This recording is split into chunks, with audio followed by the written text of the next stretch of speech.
Bienvenue à la séance d'information du concours 2027 du Fonds d'innovation. Je m'appelle Alex, je suis chargée de programme ici à la Fondation canadienne pour l'innovation et je serai votre animatrice aujourd'hui. Au cours de la prochaine heure, je vais vous présenter les différents principaux aspects du concours. Toutes les informations dont on va parler, dont on va discuter aujourd'hui, se trouvent dans l'appel à proposition. Donc, il n'y a aucune surprise, aucune information nouvelle, mais cette session va nous permettre de souligner certains éléments clés pardon, et vous donner l'occasion de nous poser des questions directement. Donc, on va commencer. On va commencer avec quelques petits points d'ordre pratique. Donc, vous avez peut-être remarqué que nous avons désactivé la fonction de clavardage. Donc, pendant la présentation, on vous invite d'utiliser la fonction questions et réponses pour vous soumettre toutes vos questions. Je suis accompagnée par une équipe en coulisses qui va surveiller et répondre toutes vos questions tout au long de la session. Donc, la fonction questions et réponses est modérée, ce qui veut dire que votre question ne va pas apparaître tant qu'elle n'a pas été publiée par notre équipe. Donc, si vous ne voyez pas votre question immédiatement après l'avoir publiée, pas de panique, donnez à notre équipe quelques minutes à répondre. Si vous préférez poser vos questions de vive voix, il y aura également une période de questions et réponses à la fin de la présentation. Et comme toujours, que ce soit à l'oral ou à l'écrit, sentez-vous à l'aise de poser vos questions soit en français, soit en anglais. Et pour terminer les consignes, la session aujourd'hui est enregistrée. Donc, nous allons partager les diapositives, l'enregistrement et une foire aux questions dans les prochaines semaines. Ne vous inquiétez pas, l'enregistrement qui va être diffusé va juste contenir uniquement la partie informationnelle, donc quand moi je vais parler, et non la période des questions à la fin. Donc, si vous voulez poser des questions, vous n'allez pas être dans l'enregistrement qui va être diffusé. Par contre, les questions que vous posez à la fois à l'écrit et à la fois à l'oral vont être utilisées pour enrichir le contenu de la foire aux questions afin que toute la communauté puisse bien bénéficier de vos questions. Donc, si on va à l'ordre du jour, on va commencer par les objectifs et le budget, suivi par l'échéancier et quelques caractéristiques clés. On va passer ensuite à la revue du processus de soumission et le processus d'évaluation. Et ensuite, on va conclure avec des informations additionnelles et une période de questions. Donc, si on entre maintenant dans le vif du sujet, on va commencer avec les objectifs et le budget du concours. Donc, la Fondation, ici, le Fonds d'innovation vise à appuyer des projets qui répondent à nos trois grands objectifs: renforcer la capacité des chercheurs et chercheuses à exceller et demeurer compétitifs à l'échelle internationale, développer des capacités de recherche pérennes, générer des retombées pertinentes et significatives pour la population canadienne. Ces objectifs sont au cœur du concours et orientent les critères d'évaluation qu'on va parler un peu plus tard. En ce qui concerne le financement, la FCI va investir jusqu'à 325 millions de dollars en financement d'infrastructures de recherche, couvrant jusqu'à 40 du coût total des projets. Comme toujours, on s'attend à ce que les établissements obtiennent des contributions supplémentaires de leurs partenaires pour financer les coûts restants. Ces contributions supplémentaires s'agit typiquement de contributions provinciales, institutionnelles, industrielles ou provenant d'autres organismes subventionnaires. Puis par l'entremise du Fonds d'exploitation des infrastructures, nous allons continuer d'accorder 30 de la contribution de la FCI à chaque projet pour aider à couvrir les coûts d'exploitation et de maintenance de l'infrastructure. Donc, un additionnel jusqu'à 97,5 millions de dollars supplémentaires. Donc maintenant, si on passe à l'échéancier, l'appel à proposition a été lancé le 3 juin. La prochaine étape clé est la date limite pour soumettre un avis d'intention, le 29 septembre, suivi de la date limite pour soumettre la proposition détaillée, le 2 février. Le processus d'évaluation va se dérouler de mars à octobre 2027 et va se conclure par les décisions de financement par notre conseil d'administration en novembre 2027. Et si on passe maintenant à quelques éléments clés du concours.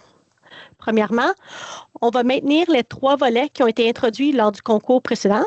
Donc, lorsque vous créez une demande, vous allez devoir choisir l'un de ces volets. Puisque chaque volet a son propre accent et un cadre d'évaluation qui est légèrement différent, c'est un choix assez important. Donc, le premier volet, c'est le volet général ou traditionnel. Ce volet est ouvert à toutes les disciplines et à tous les types de projets. Le volet 2 est destiné aux sciences sociales, aux humanités et aux arts. Donc, une proposition soumise à ce volet doit avoir son principal domaine de recherche dans les sciences sociales, les humanités ou les arts. Le troisième volet vise à soutenir la création, le renouvellement ou la modernisation des plateformes scientifiques. Donc ici, on demande que la totalité de l'infrastructure demandée doit être hébergée dans une plateforme scientifique et gérée par celle-ci. Donc, un point important à souligner, car cette question nous revient souvent, il n'y a aucune répartition prédéterminée du financement entre ces différents volets. Donc, comme j'ai mentionné, le choix du bon volet est essentiel puisque les critères d'évaluation diffèrent légèrement d'un volet à l'autre. Donc, on vous invite à examiner attentivement les définitions de chaque volet ainsi que les critères d'évaluation afin de vous assurer que votre projet correspond clairement à l'objectif du volet, que soit le volet que vous avez choisi. Donc, à cette fin, on vous a fourni un diagramme dans l'appel à proposition pour vous aider à vous guider dans le choix. La première étape est de déterminer si le projet en question est suffisamment mûr pour respecter les échéances de finalisation et d'achèvement du projet. Si oui, très bien. Si le projet n'est pas assez mûr pour respecter les échéances, on vous recommande de peut-être attendre au prochain concours. Et deuxièmement, vous pouvez vous demander si toute infrastructure sera hébergée dans une plateforme scientifique et servira d'un large éventail de programmes de recherche. Si c'est le cas, le volet 3 est peut-être le bon choix. Si ce n'est pas le cas, la prochaine question à vous demander, c'est est-ce que le domaine du projet relève des sciences sociales, des sciences humaines ou des arts? Si oui, c'est probablement le volet 2 qui est le bon choix, et sinon, c'est probablement le volet 1. Si jamais vous avez un doute, on vous encourage de communiquer soit avec nous, soit avec vos bureaux de recherche pour obtenir des conseils additionnels. Et puisque c'est un sujet sur lequel on reçoit beaucoup de questions, je vais prendre un moment pour préciser ce que nous entendons par une plateforme scientifique. Donc, en général, une plateforme scientifique offre un accès partagé aux éléments suivants: de l'équipement spécialisé, de l'expertise technique, des services ou des analyses spécialisées, de la formation et de l'enseignement. C'est des ressources qui sont généralement trop complexes ou trop coûteuses pour qu'un chercheur ou une chercheuse puisse les maintenir seul. De plus, ces installations doivent être largement accessibles, servir un large éventail de programmes de recherche, être officiellement reconnus par leur établissement et être dotés d'une structure de gouvernance et de gestion clairement définie, solide et dédiée, ainsi que du personnel requis. Dans le cadre du Fonds d'innovation, les installations de recherche centrale ne peuvent pas, les plateformes scientifiques ne peuvent pas être principalement axées sur des infrastructures informatiques. Et comme j'ai mentionné, on a reçu beaucoup de questions par rapport aux plateformes scientifiques. Donc, je vais prendre un moment pour aborder les plus fréquentes ici. Premièrement, les plateformes scientifiques peuvent être réparties sur plusieurs sites ou plusieurs établissements. Une plateforme scientifique qui est financée par notre Fonds des initiatives scientifiques majeures peut soumettre une proposition à la compétition. La seule restriction est qu'elle ne peut pas demander du financement pour les coûts de personnel qui est élargi dans le cadre du volet 3, puisque ce sont des coûts qui sont déjà admissibles dans le cadre de leur autre financement. Et troisièmement, bien que les plateformes scientifiques axées principalement ou exclusivement sur le calcul informatique de pointe ne sont pas admissibles, une proposition soumise au volet 3 peut inclure une infrastructure informatique complémentaire ou accessoire pour appuyer ces activités. Quatrièmement, le directeur ou directrice d'une plateforme scientifique peut être un responsable d'équipe. Ça veut dire il ou elle peut créer et soumettre une proposition. La seule exigence, c'est que la personne responsable, donc la personne qui soumet la proposition, soit affiliée à l'établissement administrateur. Cette exigence d'affiliation ne s'applique pas aux co-responsables ou aux autres membres de l'équipe qui pourraient être ajoutés au projet. Cinquièmement, la reconnaissance officielle d'une plateforme scientifique est laissée à la discrétion de l'établissement concerné. Donc, discutez bien en avance avec votre bureau de recherche ou votre établissement pour voir si vous êtes officiellement reconnu comme plateforme scientifique. Et puisque nous sommes sur le sujet des questions fréquemment posées sur les plateformes scientifiques, je vais également préciser 2 points additionnels. Premièrement, vous avez peut-être constaté par notre définition d'une plateforme, et comme on va le voir dans les critères d'évaluation tantôt, les propositions soumises au volet 3 doivent démontrer leur impact par une diversité d'activités de recherche que la plateforme scientifique va soutenir. Donc, nous ne nous attendons pas à ce que ces propositions dans le volet 3 soient centrées sur un seul projet de recherche. Donc, cette exigence de servir un large éventail de programmes de recherche peut être atteinte de différentes manières. Par exemple, une plateforme scientifique peut soutenir plusieurs disciplines ou bien peut servir un large bassin d'utilisateurs au sein d'un plus petit éventail de disciplines. Il appartient toujours aux candidats et candidates de déterminer la meilleure façon de répondre aux critères d'évaluation. Et l'autre point supplémentaire que je veux préciser, c'est que les nouvelles plateformes scientifiques sont admissibles. Donc, comme pour toute demande, elles doivent satisfaire les critères d'évaluation, Donc, bien entendu, l'approche employée pour justifier l'atteinte des critères d'évaluation va probablement varier en fonction du degré de maturité de la plateforme scientifique en question. Mais par exemple, on va vous demander dans les critères d'évaluation de décrire la base d'utilisateurs actuelle ou prévue. Donc, juste par le langage ici, cela signifie qu'une base d'utilisateurs déjà établie n'est pas exigée. Cependant, la proposition doit quand même présenter une justification claire, crédible et bien détaillée des utilisateurs anticipés si vous êtes, par exemple, une nouvelle plateforme scientifique. Donc, si on passe maintenant à la maturité des projets, j'en ai mentionné beaucoup. Donc, qu'est-ce qu'on veut dire par projet mature? C'est une considération importante puisque l'attente du concours est que tous les projets soumis démontrent une capacité d'aller de l'avant et de produire des retombées dans un délai raisonnable.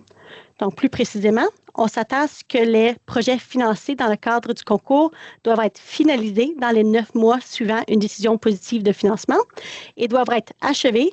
Qu'est-ce qu'on veut dire par achevé? C'est avoir soumis le rapport financier final selon le calendrier applicable à la taille du projet, donc tel qu'illustré dans le tableau ici. Donc, si jamais il y a des doutes qu'un projet soit réalisable dans ces délais, il pourrait être préférable d'attendre au prochain concours. Et il y a aussi un seuil financier minimal pour les projets soumis à cette compétition. Donc, la contribution de la FCI doit être égale ou supérieure à 400 000 $. Le prochain élément clé. Donc, ici, on va parler de quelques coûts de personnel admissibles que nous souhaitons mettre en évidence. Il s'agit que de quelques exemples et non d'une liste exhaustive. Donc, s'il vous plaît, consultez notre guide des politiques et des programmes pour une description plus complète de tous les coûts admissibles. Donc, ici, c'est juste quelques exemples qu'on veut mettre en évidence. Donc, le premier et le troisième point indiqués ici sur la diapositive ne sont pas de nouvelles catégories de coûts admissibles, mais puisqu'elles sont quand même relativement nouvellement admissibles, nous souhaitons les rappeler pour ceux et celles qui ne seront peut-être pas familiers avec ces changements. Donc, le premier point, le soutien en personnel pour les bases de données demeure un coût admissible pour tous les volets. Ici, c'est un coût admissible parce qu'on reconnaît l'importance de ces infrastructures et leur nature dynamique qui peuvent nécessiter des mises à jour et une gestion régulière. Le troisième point, les soumissions au volet 3, continuent à avoir accès à une catégorie de coûts uniques visant à couvrir les salaires du personnel scientifique et technique dédié à l'exploitation et à la gestion d'une plateforme scientifique. Qu'est-ce qui est nouveau? Donc, la nouveauté pour ce concours est l'élargissement des coûts de personnel admissibles pour inclure ce que nous appelons le personnel chargé des relations communautaires. C'est représenté ici par le deuxième point sur la diapositive. Cette catégorie inclut les coûts salariaux des personnes qui participent à la conception et au développement de partenariats et de réseaux communautaires. Donc, ces coûts sont admissibles pour toutes les propositions dont le domaine de recherche principal relève des sciences sociales, des humanités ou des arts. Comme rappel, les dépenses admissibles, y compris les coûts de personnel, peuvent être engagés dès le 1er novembre 2025 et jusqu'à la date limite applicable pour soumettre le rapport financier final. Comme on a vu, cette date-là va varier selon l'ampleur du projet. Prochain élément clé, ici les technologies de défense et à double usage. Donc, le Canada a élaboré une stratégie industrielle de défense faisant de la recherche en technologie de défense et à double usage un enjeu d'actualité. Ici, à la FCI, nous cherchons toujours à ancrer chaque concours dans le contexte national et international et c'est pourquoi que nous avons identifié dans l'appel quelques thématiques qui sont d'actualité. Conformément à cette stratégie et dans le but de développer des capacités canadiennes, nous vous encourageons d'envisager des partenariats avec des initiatives et des organismes fédéraux lorsque pertinent. Quant à l'FCI, nous allons collaborer avec le ministère de la Défense nationale pour les aider à identifier des projets d'intérêt. Concrètement, le ministère identifiera des projets d'intérêt à partir des informations publiques tirées des avis d'intention. Et après avoir obtenu les autorisations appropriées des établissements et des chercheurs, la FCI sera en mesure de transmettre au ministère les avis d'intention, les propositions complètes ainsi que les rapports de comités d'experts pour ce projet d'intérêt. Des représentants du ministère seront aussi invités à assister à titre d'observateurs aux évaluations pertinentes des comités d'experts. Bien sûr, à leur discrétion, le ministère pourrait communiquer directement avec vous au sujet d'un projet d'intérêt. Et d'après les questions reçues de la communauté, le point le plus important à souligner ici est le suivant. Le budget du concours, les critères d'évaluation et le processus d'évaluation demeurent inchangés. Donc, peu importe l'alignement des projets ou la présence de partenariats liés à la défense ou aux technologies à double usage, il n'y a pas de traitement accéléré ou de priorisation des projets dans cette situation-là. Donc, dernier élément clé. Nous reconnaissons que l'excellence en recherche comprend le renforcement de l'autodétermination, du leadership et des capacités des Autochtones en recherche. Donc, dans l'appel, vous avez peut-être remarqué que nous avons pris le temps de décrire ce que nous entendons par recherche autochtone. Je résume ici comme une recherche menée par, avec ou ancrée dans les communautés des Premières Nations, des Métis ou des Inuits et leur système de connaissances. Elle exige un engagement respectueux et doit répondre aux besoins et aux priorités de ces communautés. Donc, nous avons pris le temps de partager cette définition parce que, comme on va le voir bientôt, nous allons vous demander d'indiquer si votre proposition implique de la recherche autochtone. Donc, cette définition peut vous servir comme référence pour répondre à cette question. Cette question, ou votre réponse à cette question va nous guider dans notre recrutement des membres pour les comités d'experts afin de nous assurer que les comités contiennent toute l'expertise appropriée, incluant l'expertise en recherche autochtone quand nécessaire. Donc, on va maintenant passer au processus de soumission. Donc, le processus de soumission au concours se fait en 2 étapes et les 2 étapes sont gérées par notre système de gestion des contributions de la FCI, le SGCF. Vous devriez déjà être en mesure d'accéder au formulaire d'avis d'intention à partir du portail. Donc, la première étape consiste à soumettre un avis d'intention dans lequel on va recueillir des renseignements de base sur votre projet. Les avis d'intention ne sont pas évalués, mais ils remplissent 2 fonctions principales. D'abord, une fonction administrative qui inclut la revue d'admissibilité du projet au volet choisi et le respect des allocations d'enveloppe, par exemple. Et deuxièmement, et particulièrement, l'avis d'intention guide nos efforts initiaux de recrutement d'experts. Donc, autrement dit, l'information que vous nous fournissiez dans votre avis d'intention est essentielle pour nous aider à bien cibler l'expertise qui va être requise pour évaluer votre projet. La deuxième étape est le dépôt de la proposition détaillée. Il est important de noter que l'accès au module de la proposition dans le portail ne sera accordé qu'à la suite de notre examen administratif des avis d'intention. Donc, ne vous inquiétez pas si, après avoir soumis votre avis d'intention, vous n'avez pas immédiatement accès au module de proposition. Nous nous efforçons de terminer notre examen administratif le plus rapidement possible, mais il va quand même avoir un certain délai entre la date limite pour soumettre les avis d'intention et l'accès à votre module de proposition. Une fois que nous avons terminé notre examen administratif et que l'accès du module de proposition va être accordé, vous devriez recevoir une notification par l'entremise du portail SGCF. Donc, pour ce concours, nous utilisons ce que nous appelons des enveloppes institutionnelles. Ces enveloppes fixent le plafond de financement de la FCI qu'un établissement peut demander. En contrôlant le volume de propositions évaluées et le taux de réussite approximatif du concours, notre but avec ces enveloppes est de réduire la charge de travail tant pour les membres des comités que pour les gens qui soumettent une demande. Donc, les montants d'enveloppes vont varier selon les établissements et vous pouvez trouver tous les détails à la dernière page de l'appel. Il est important de noter qu'à l'étape de l'avis d'intention, les établissements peuvent dépasser leur enveloppe de 10 %. Ceci pour permettre un peu de souplesse en début de processus lorsque les établissements sont en train de finaliser leur choix de proposition. Mais à l'étape de la proposition détaillée, le total des soumissions doivent respecter les limites fixées par l'enveloppe. Donc, vous avez peut-être remarqué que nous avons aussi ajouté dans l'appel de nouvelles précisions concernant le partage des enveloppes pour les projets multi-établissements. Bien que les attentes exprimées par ce nouveau langage ne soient pas nouvelles, nous avons souhaité les clarifier davantage cette année. Donc, en résumé, ce langage s'applique aux projets qui ont des établissements partenaires qui contribuent une partie de leur enveloppe à un projet. Dans ce cas, nous attendons à ce que la contribution d'enveloppe apportée par les établissements partenaires soit proportionnelle à la valeur de l'infrastructure qu'ils vont héberger ou à leur contribution scientifique au projet. Donc, les contributions scientifiques, ici, on peut s'entendre, ça peut inclure des choses comme une expertise unique ou le transfert de la recherche vers l'industrie, entre autres. Donc, on a abordé les enveloppes, on peut passer maintenant aux exemptions à ces enveloppes. Une exemption ici veut dire un projet qui n'est pas comptabilisé dans l'allocation de l'enveloppe d'un établissement. Il existe 2 possibilités d'exemption. et elles peuvent être cumulatives, c'est-à-dire qu'un établissement peut profiter des deux. Premièrement, comme l'illustre l'exemple de gauche du diagramme, si un établissement soumet ou dirige ou collabore à une seule proposition dans le concours, cet établissement n'est pas limité par son enveloppe. Pour être précise, par collaboration, ici, nous voulons dire contribue une partie de son enveloppe. Donc, autrement dit, si un établissement contribue une portion de leur enveloppe à une seule proposition dans le concours, ils ne sont pas limités par le montant de leur enveloppe et peuvent le dépasser si le projet l'exige. La deuxième exemption concerne les propositions dont le domaine de recherche relève des sciences sociales, des humanités ou des arts.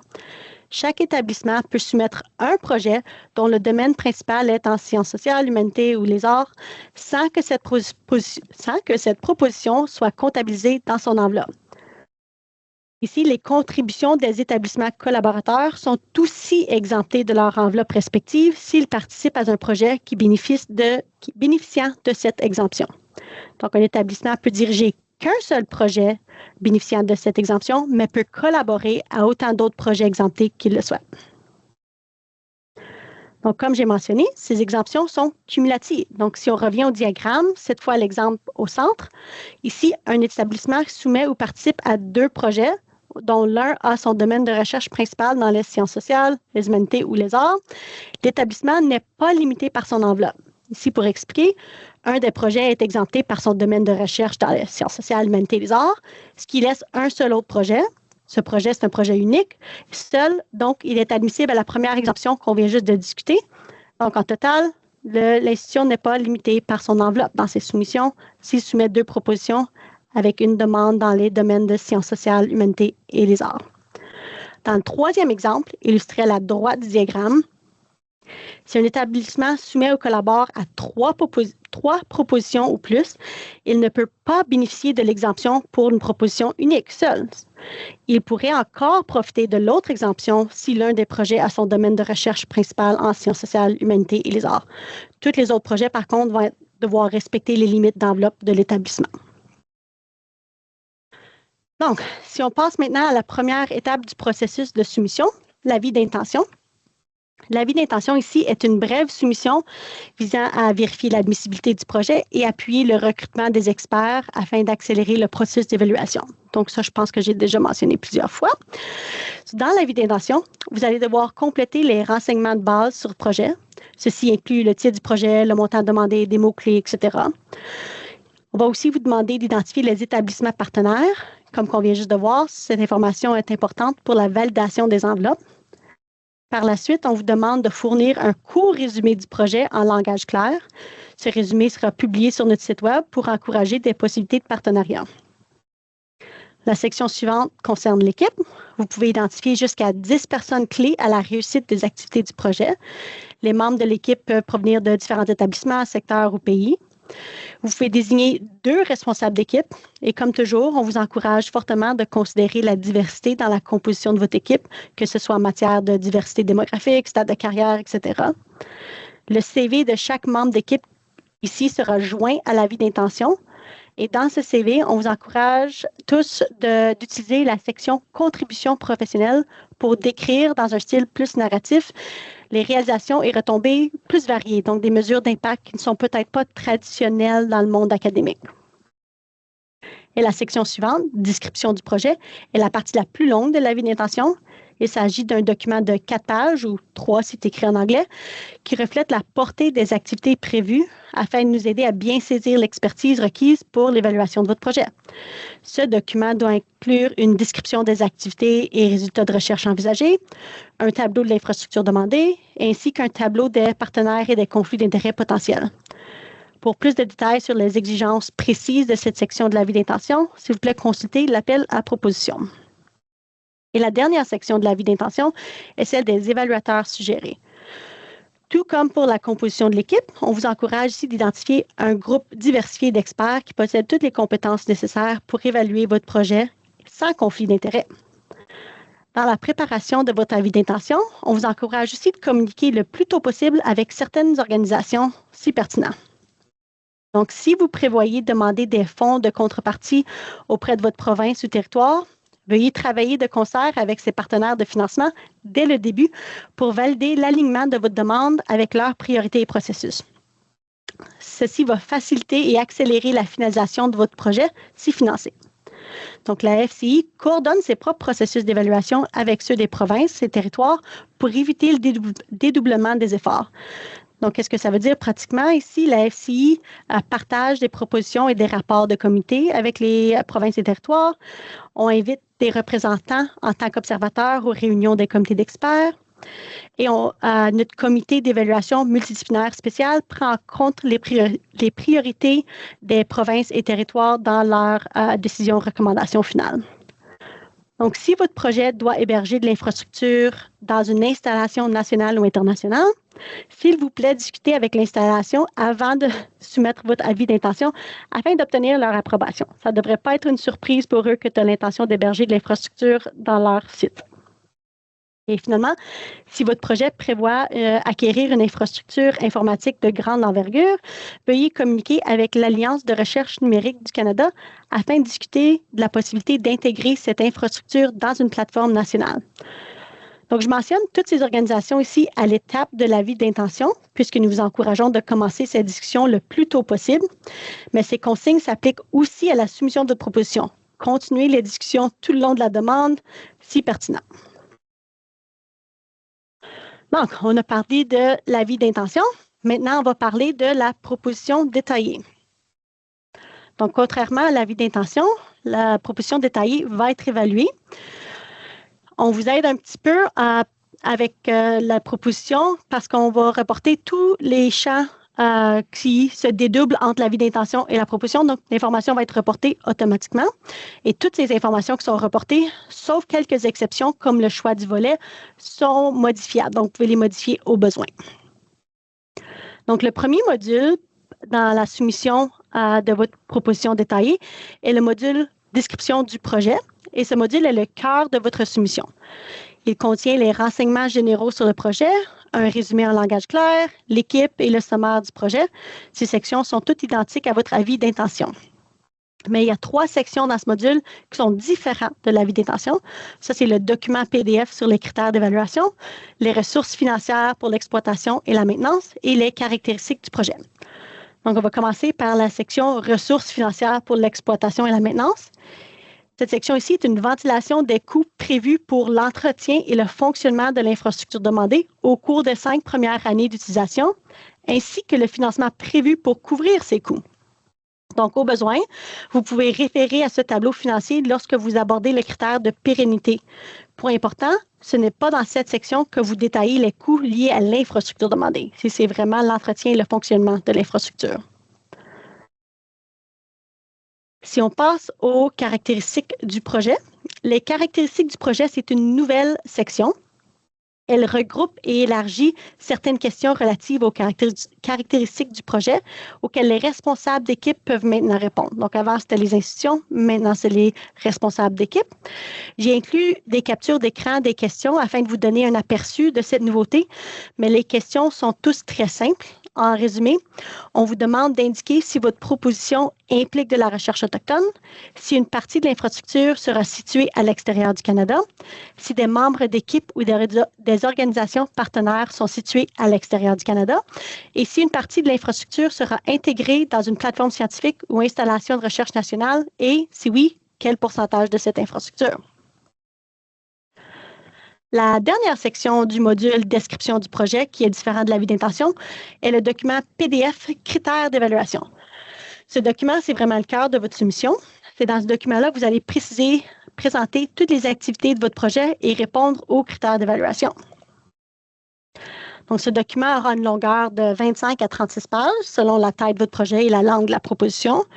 Et à l'intérieur de ces limites de pages, vous avez la flexibilité dans la manière que vous allez aborder les critères, c'est-à-dire que la répartition du nombre de pages entre les différents critères est laissée à votre discrétion. Vous êtes aussi libre de présenter l'information comme vous le voulez, donc n'hésitez pas à utiliser des diagrammes, des images ou d'autres éléments visuels pour appuyer votre texte. Encore, dans l'écriture de votre proposition, un sujet d'actualité, c'est l'intelligence artificielle. Si vous choisissez d'utiliser des outils d'intelligence artificielle dans la préparation de votre proposition, on vous encourage de consulter et suivre les lignes directrices du gouvernement sur l'utilisation responsable de l'intelligence artificielle. On veut aussi prendre cette occasion ici pour rappeler que vous êtes ultimement responsable du contenu de la proposition et que la protection de la vie privée, la confidentialité, la sécurité des données et la protection de la propriété intellectuelle doivent être considérées comme prioritaires lors de l'élaboration et l'évaluation des propositions. Donc, si on commence à parler un peu des critères d'évaluation, vous allez devoir adresser dans votre demande. Toutes les propositions, quel que soit le volet, seront évaluées selon les 5 mêmes critères d'évaluation: recherche, équipe, infrastructure, pérennité, retombées. Ces critères sont alignés avec les 3 objectifs du concours et comme nous le verrons dans un instant, bien que toutes les propositions soient évaluées selon les mêmes critères, les sous-éléments de ces critères varient légèrement d'un volet à l'autre. Donc, avant de plonger dans chaque critère en détail, j'aimerais attirer votre attention sur les considérations importantes dans la 3e partie de l'appel à proposition. Cette section est assez volumineuse, donc je n'en ferai pas la lecture, je ne vais pas vous tout le lire, mais je veux bien souligner cette section puisqu'elle contient beaucoup d'exemples et de bonnes pratiques qui peuvent vous guider et vous aider à bien comprendre nos intentions derrière l'élaboration des critères d'évaluation. Donc, je vous encourage fortement de consulter très attentivement cette section de l'appel. Donc, les critères d'évaluation. Dans la préparation de votre proposition, il est essentiel de répondre explicitement à chacun des sous-critères. Les experts examineront chacun des sous-critères dans leurs évaluations et ne pourront se baser que sur l'information fournie dans votre demande. Bien que vous soyez libre d'organiser votre proposition comme vous le souhaitez, nous vous encourageons fortement à suivre l'ordre des 5 critères d'évaluation pour faciliter leur travail. Donc, si on commence par les critères d'évaluation pour le volet 1 et 2, les critères d'évaluation pour ces 2 volets sont très similaires. Vous verrez entre crochets quelques différences mineures, mais globalement, sont assez pareils. Donc, le premier critère, recherche, vise à déterminer si le programme de recherche est novateur, réalisable et concurrentiel sur la scène internationale. Ici, nous nous attendons à ce que vous présentiez les détails et les aspects novateurs de votre programme de recherche, tout en les situant dans le contexte mondial. Nous vous demandons également de décrire vos approches méthodologiques, votre plan de gestion de défis, ainsi que la façon dont les principes d'équité, de diversité et d'inclusion ont été intégrés dans le programme de recherche. Si jamais ces principes de DI ne s'appliquent pas à votre programme de recherche, veuillez l'indiquer brièvement mais explicitement. Comme j'ai mentionné, les experts évalueront chaque sous-critère et ne prendront en compte que ce qui est écrit dans la proposition. Donc, tout élément qui n'est pas mentionné explicitement sera considéré comme une omission. Si vous consultez la section considérations importantes de l'appel, vous allez trouver des conseils sur la conception de recherche inclusive, notamment en ce qui concerne la planification de votre recherche, la revue de la littérature, ainsi que la collecte et l'analyse des données. Le deuxième critère, équipe, vise à déterminer si les membres de l'équipe et leurs partenaires possèdent toute l'expérience et l'expertise nécessaires pour mener les activités proposées et s'ils le feront dans un environnement ou un milieu de travail inclusif. Ici, on s'attend à comprendre comment votre équipe est bien placée pour répondre aux exigences du programme de recherche, comment elles envisagent collaborer avec ses partenaires et quelles mesures sont mises en place pour favoriser un environnement de travail inclusif. Pour ce critère, les experts apprécient généralement une grille de compétences qui relie les activités de recherche aux expertises de l'équipe.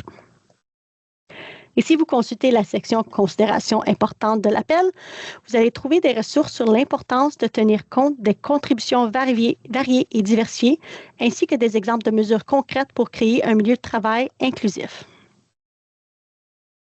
Le troisième critère, infrastructure, vise à déterminer si l'infrastructure demandée est nécessaire et appropriée pour mener à bien le programme de recherche. Donc, nous souhaitons ici comprendre quelle infrastructure vous demandez, comment elle se rapporte aux activités de recherche prévues et comment cette infrastructure est complémentaire aux capacités existantes. Le quatrième critère, pérennité, vise à déterminer si l'infrastructure sera bien gérée, utilisée de manière appropriée et financièrement viable pour en garantir le fonctionnement à long terme. Ici, nous souhaitons comprendre comment l'infrastructure sera exploitée, entretenue et gérée et comment elle sera utilisée. Ceci inclut vos plans d'accès, de gestion responsable des données et de viabilité financière. Si vous consultez la section considérations importantes de l'appel, vous allez trouver des ressources et des points à considérer pour une gestion responsable et éthique des données de recherche. Le cinquième et dernier critère, retombées, vise à déterminer si le projet va générer des retombées pertinentes et significatives pour la population canadienne et si les membres de l'équipe ont défini des stratégies visant à favoriser l'application concrète des résultats de recherche. Ici, nous souhaitons comprendre comment les retombées prévues pourront avoir un impact concret et par quels canaux les résultats de recherche seront traduits en effets tangibles, y compris la formation de personnel hautement qualifié. Si vous consultez la section Considérations importantes de l'appel, vous allez trouver des exemples de retombées diversifiées, des exemples de mobilisation et transfert des résultats de recherche, ainsi que des informations générales à fournir lorsque vous discutez de la formation de personnel hautement qualifié. Donc maintenant, nous avons revu tous les 5 critères d'évaluation pour le premier et deuxième volet. On va maintenant passer aux critères d'évaluation pour le troisième volet. Inquiétez-vous pas, je ne vais pas tout répéter puisqu'il y a quand même beaucoup de similarités, mais je vais souligner les différences clés. Les différences découlent principalement du fait que les propositions du volet 3 doivent soutenir une variété de programmes de recherche plutôt qu'un seul projet de recherche. Donc, pour le premier critère recherche, contrairement au volet 1 et au volet 2, on vous demande une description générale des types de projets et services que l'infrastructure rendra possible. Ici, on s'attend à ce que vous présentiez un échantillon représentatif des projets potentiels en précisant en quoi ils pourraient être novateurs, ainsi qu'une description de la diversité des utilisatrices et utilisateurs actuels ou prévus. Inquiétez-vous pas, les experts seront informés qu'ils doivent s'attendre à un niveau de description plus général, moins de détails scientifiques pour les projets qui sont soumis au volet 3. Pour le deuxième critère, équipe, les exigences sont essentiellement les mêmes. Au lieu de montrer comment les membres de l'équipe sont bien positionnés pour mener à bien un seul projet, il faut démontrer comment l'équipe sera en mesure de soutenir la diversité d'activités de recherche que la plateforme scientifique va rendre possible. Au besoin, l'équipe peut inclure un mélange de chercheurs et de personnel plus technique. Comme vous l'avez peut-être remarqué, la multidisciplinarité des plateformes scientifiques ici est considérée comme une force, un atout. Pour le troisième critère, infrastructure, la principale distinction pour le troisième volet est que vous devez décrire le rôle de tout membre du personnel chargé de l'exploitation, de la maintenance ou de la gestion de la plateforme. Ceci s'applique exclusivement aux propositions du volet 3 qui demandent des fonds pour du personnel scientifique et technique admissible à ce volet uniquement. Donc, notez bien qu'il s'agit des coûts en capital que vous demandez et non des coûts d'exploitation courante qui apparaissent dans les tableaux de ressources financières pour l'exploitation et la maintenance. Ce dernier est plutôt associé au critère de pérennité. Parlant de pérennité, le quatrième critère, l'objectif demeure globalement le même. Afin d'aider les experts à bien comprendre votre proposition, on vous demande de distinguer clairement entre les coûts de personnel décrits dans la section infrastructure qu'on vient juste de mentionner et les coûts de personnel couverts par d'autres sources telles que le soutien institutionnel pour maintenir la plateforme scientifique. Pour le dernier critère, retombées, l'objectif demeure globalement le même, pas vraiment de changement majeur à signaler. En parlant de tous les critères, vous avez peut-être remarqué que l'évaluation de l'EDI, ou de l'équité, diversité et inclusion, a été regroupée au sein du critère recherche et équipe, sous les aspects de conception inclusive du programme de recherche et milieu de travail inclusif. Ici, il s'agit d'un ajustement intentionnel qu'on a fait suite à des commentaires reçus de la communauté et des experts. Par contre, je tiens à préciser, puisqu'on a eu des questions, il n'y a pas d'attente cachée ici. Vous n'avez pas besoin de discuter des éléments EDI dans les sections dont ce n'est pas explicitement demandé.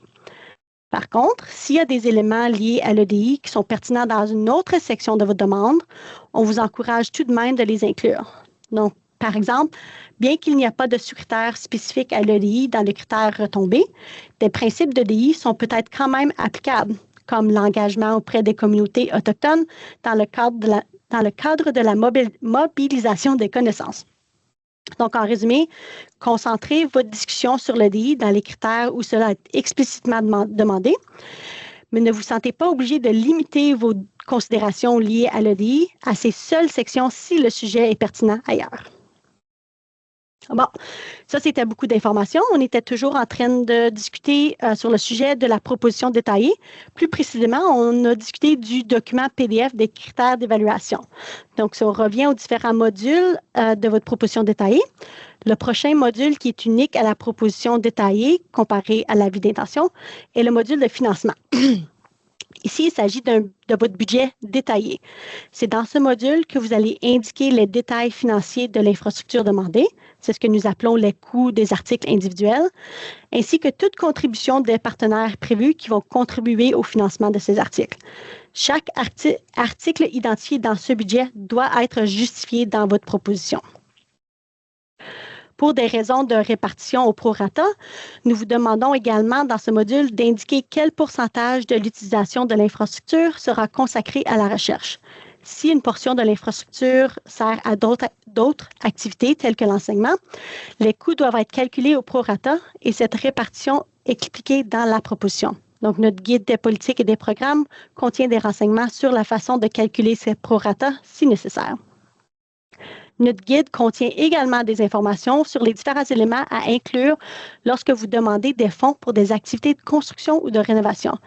Donc, par exemple, notre guide précise le contenu requis pour un plan de construction à joindre à votre soumission si vous demandez du financement pour ce type d'activité. Donc, les plans de construction, c'est quelque chose qu'on joint à part. Ça ne fait pas partie de ton PDF pour les critères, mais c'est quand même de l'information qu'on a besoin.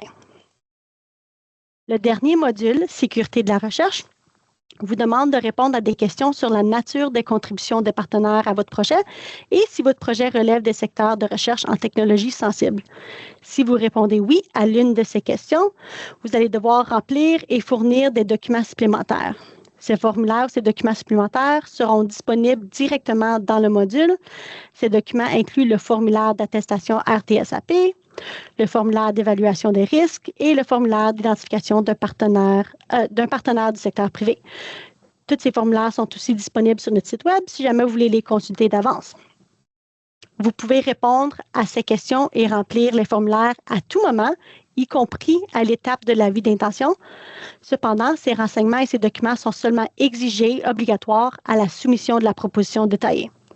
Si jamais vous avez d'autres questions sur le processus de sécurité de la recherche à la FCI, s'il vous plaît, consultez les ressources indiquées, notamment notre site Web. Bon, nous avons discuté ce qui va être évalué, les critères d'évaluation, la demande. Maintenant, on va parler du processus d'évaluation. Comme toujours, notre processus d'évaluation se déroule en 3 étapes.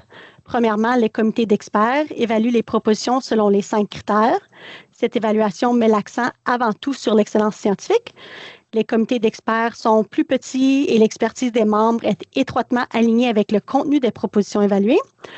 En d'autres mots, à cette étape, votre proposition est évaluée par des experts du domaine et dans la mesure du possible, nous regroupons les propositions du même volet au sein d'un même comité. Deuxièmement, les comités d'évaluation multidisciplinaires évaluent les propositions en fonction des 3 objectifs du concours.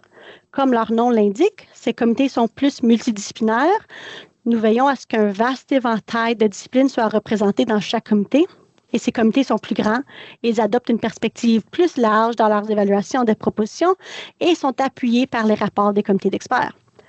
Et troisièmement, le comité d'évaluation multidisciplinaire spécial examine l'ensemble des propositions et formule des recommandations de financement stratégique pour notre conseil d'administration. Ces recommandations visent à s'aligner avec le mandat de la FCI, les objectifs du concours et les besoins du pays. Donc, lors du concours précédent, nous avons mis à l'essai une échelle de notation numérique et elle s'est avérée efficace, donc nous allons continuer à l'utiliser. Les experts vont attribuer une cote de cette échelle à chacune des critères d'évaluation ou objectifs du concours. Donc, pour expliquer l'échelle un peu, je vais commencer avec 4 en vert comme point de départ. Donc, une cote de 4 sur un critère signifie que les experts ont jugé que la proposition répond adéquatement à tous les aspects du critère sans faiblesse. C'est une très bonne cote.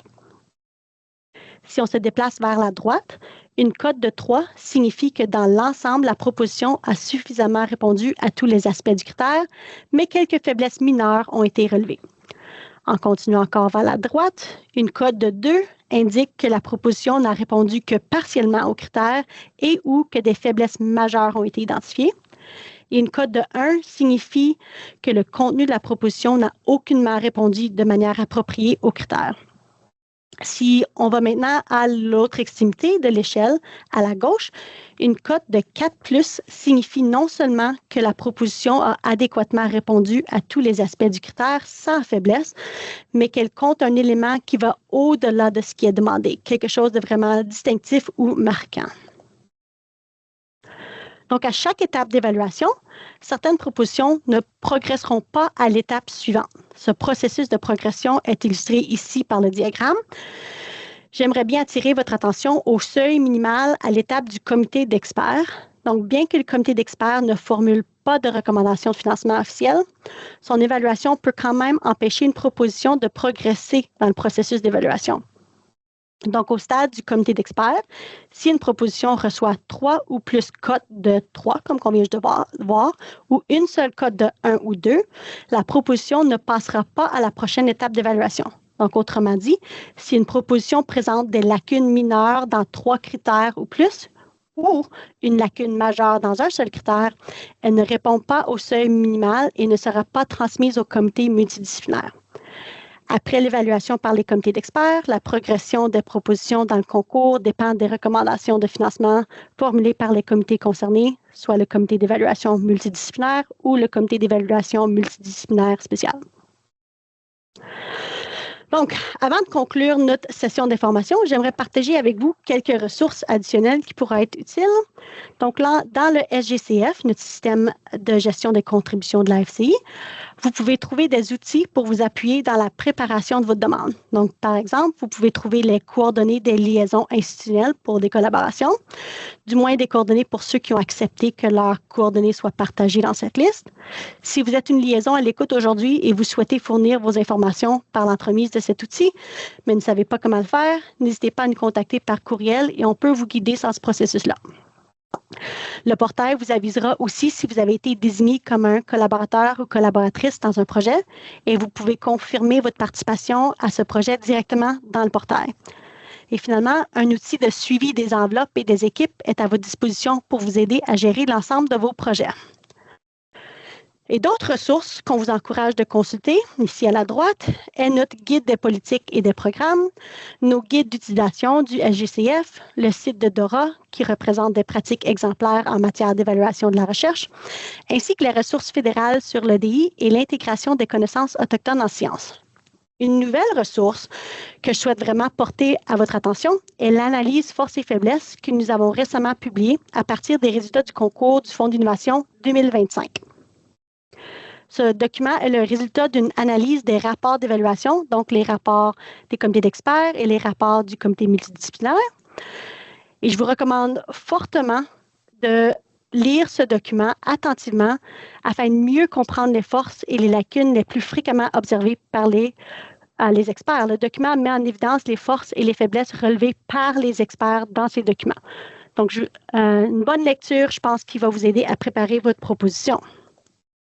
Donc, cela nous amène officiellement à la fin du contenu de ma présentation. Je vous rappelle, l'enregistrement, les diapositives et la foire aux questions seront diffusés dans les semaines à venir.